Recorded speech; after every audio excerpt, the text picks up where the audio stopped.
subject matter expert, sir. NSA's recruiting right out of high school these days. Guys, this is Secretary of Defense.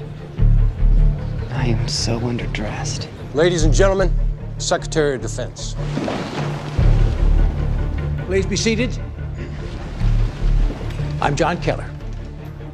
Obviously, you're wondering why you're here. So, these are the facts. At 1900 local time yesterday, was attacked. So far as we know, there were no survivors. The objective of the attack was to hack our military network. We're not sure exactly what they were after, but we do know that they were cut off during the assault, which would lead us to assume that they're going to try it again. Now, no one's taking responsibility for the attack.